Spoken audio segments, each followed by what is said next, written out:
I do not have anyone to practice English with. I hear this excuse every single day. But what if I told you that you do not need another person? What if I told you that you can practice speaking English completely alone at home and still make amazing progress? That is exactly what we are going to talk about today. No partner needed, no expensive tutor, no language exchange. Just you, your voice, and some simple techniques that really work. Welcome to English Today 77. I am Mia. And I am James. Thank you for being here. If you are new to our channel, we help you learn English through interesting conversations. We speak slowly, we use simple words, and we make sure you can follow along and learn naturally. Today's episode is for everyone who wants to improve their spoken English but does not have someone to practice with. Maybe you live in a place where nobody speaks English. Maybe you are shy and do not want to talk to strangers. Maybe you simply cannot afford a tutor. Whatever your reason, today we are going to remove that barrier completely. Barrier means something that blocks you or stops you from doing something. And I want to say something important before we start. Some of the best English speakers I know practiced alone for months before they ever spoke with another person. Practicing alone is not a second choice. It is not a backup plan. It is a real and powerful way to improve. So do not feel bad if you don't have a speaking partner. You can still make incredible progress. All right, let us get into the techniques. We have 7 techniques for you today. 7 ways to practice speaking English alone at home. Are you ready? Technique number 1. Talk to yourself.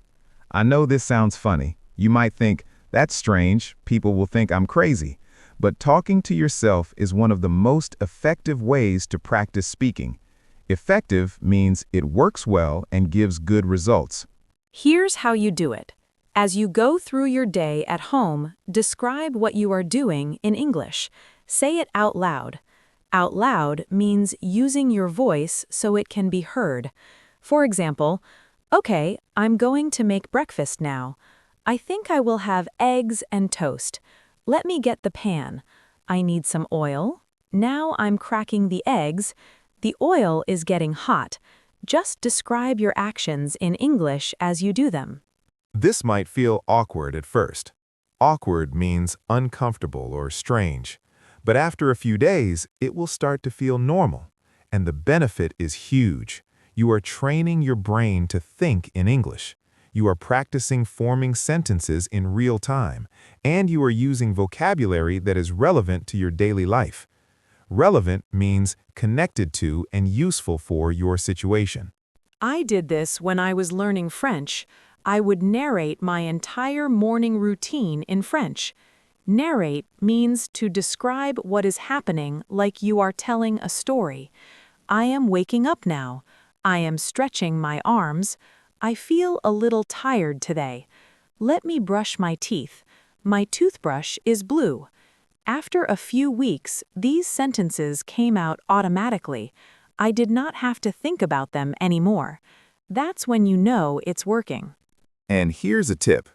If you don't know how to say something, try to describe it in a different way. For example, if you don't know the word frying pan, you can say, the flat thing I use to cook eggs. This is actually a very useful skill. It teaches you to communicate even when you don't know the exact word. Native speakers do this too sometimes. They forget a word and describe it instead. Have you ever tried talking to yourself in English? If not, try it today. Start with something simple like making coffee or cleaning your room. Tell us in the comments how it went. Technique number 2. Shadow a podcast or video. Shadowing means listening to someone speak English and repeating exactly what they say at the same time or right after them. You follow them like a shadow. You copy their words, their pronunciation, their rhythm, and their intonation. Intonation means the way your voice goes up and down when you speak. You can shadow this podcast right now. Listen to what I say and repeat after me. Try it. I am learning English and I am doing a great job. Did you say it? Say it again. I am learning English and I am doing a great job. When you shadow, you are training your mouth and your brain to work together. Your mouth learns how to make the right sounds.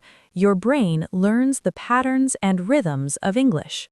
For shadowing, choose audio that is at your level or slightly above your level.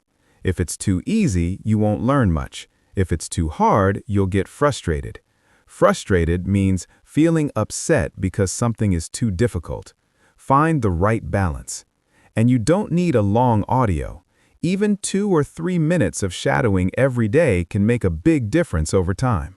Technique number 3, read out loud. This is so simple but so powerful. Pick any English text, a book, a news article, a blog post, even the subtitles on a video, and read it out loud, not silently in your head, out loud with your voice. Why is reading out loud better than reading silently? Because when you read silently, you are only practicing reading. But when you read out loud, you are practicing reading and speaking at the same time. Your eyes see the words, your brain processes them, your mouth says them. You are training 3 skills at once. When you read out loud, pay attention to your pronunciation. Try to say each word clearly. Don't rush. Don't mumble. Mumble means to speak unclearly in a low voice. Take your time. Read slowly. Focus on sounding clear and natural. You can even record yourself reading and listen to it afterwards. Compare your pronunciation to a native speaker. Where are you different? What can you improve? I recommend starting with children's books if you are a beginner. They have simple words and short sentences. As you improve, move to news articles, short stories, and eventually novels. The key is to read out loud consistently. Consistently means regularly, every day or almost every day. Are you understanding all of these techniques so far? Good. Let us keep going. We have 4 more. Technique number 4, have imaginary conversations. An imaginary conversation is a conversation that happens only in your mind, but you say both parts out loud. You play both roles. You ask the question and you answer the question. For example, imagine you are at a coffee shop. You are the customer, and you are also the barista. You say, "Hi, can I get a medium latte, please?" Then you switch roles and say, "Sure, would you like any sugar with that?" Then switch back. "No, thank you, just the latte." Switch again. "That will be $4, please," and so on. This sounds silly, but it is incredibly useful. You are practicing real conversational English, real phrases you would actually use in real life. And because you are playing both roles, you are also practicing listening and responding. Responding means answering or reacting to what someone says. You can practice imaginary conversations for many different situations: a job interview, a doctor's appointment, meeting a new neighbor, ordering food at a restaurant, checking into a hotel, asking for directions. Think about situations where you might need to use English, then practice both sides of the conversation at home. I had a student named Paulo from Brazil. Paulo was preparing for a job interview in English. He was very nervous. He did not have anyone to practice with, so I told him to practice imaginary conversations at home. He practiced the interviewer's questions and his own answers. He did this every night for 2 weeks. When the actual interview came, he felt so prepared. He said, "James, it felt like I had already done this interview 20 times. He got the job. That is a great story. Preparation makes a huge difference, and imaginary conversations are a powerful form of preparation. Technique number 5. Record yourself and listen back. We have mentioned recording before in other episodes, but let us go deeper today. Recording yourself is like having a personal English teacher, a free English teacher who is available anytime. Here's what you do. Pick a topic, any topic. my favorite movie, a funny thing that happened to me, what I did last weekend, what I want to do in the future. Then press record on your phone and talk about that topic for 2 to 3 minutes. Do not write a script. Do not prepare. Just talk freely. Then, listen to your recording. When you listen, pay attention to several things. First, your pronunciation. Are there words that you are pronouncing incorrectly? Second, your fluency. Fluency means how smoothly you speak. Are there long pauses where you could not find a word? Third, your vocabulary. Are you using the same words over and over? Can you use more varied vocabulary? Varied means different kinds, not the same ones repeated. Do not be harsh with yourself when you listen. Harsh means too critical or too mean. You are learning. Mistakes are normal. The goal is not to be perfect. The goal is to notice areas where you can improve. Notice them. Work on them. Then record yourself again next week and see if those areas got better. Here's a powerful exercise. Record yourself talking about the same topic once a month. Save all the recordings. After 3 months, listen to your first recording and your latest recording back to back. Back to back means one right after the other. You will hear a clear improvement. That improvement will motivate you to keep going. Technique number 6. Translate your thoughts throughout the day. This is a technique you can practice every minute of every day. Whatever you are thinking, try to think it in English, or if you think it in your native language first, immediately translate it to English. For example, you are waiting for the bus. You think, this bus is always late. Then translate it in your mind and say it quietly. This bus is always late. You are eating lunch. You think, this soup needs more salt. Say it in English. This soup needs more salt. You see a cute dog on the street. Say it. That dog is so cute. I wish I had a dog like that. This technique is amazing because you do not need any special time for it. You do not need to sit down and study. You just do it as you live your life, and it trains your brain to think in English instead of translating from your native language. Over time, English thoughts will come more quickly and more naturally. The key is to start with simple thoughts and gradually move to more complex ones. Complex means more complicated or detailed. At first, just translate short observations. The weather is nice. That car is fast. I feel hungry. Later, you can try more complex thoughts. I wonder if it's going to rain later because those clouds look dark. The more you practice, the more natural it becomes.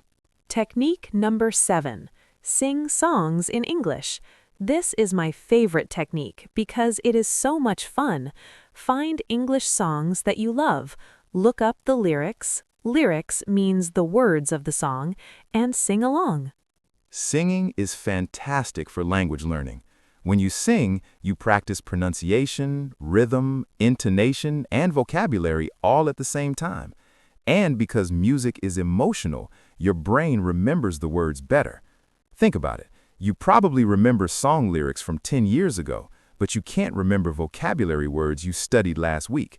That's because music creates strong memories. Start with slow songs. Slow songs are easier to follow, and the words are clearer. As you get better, try faster songs.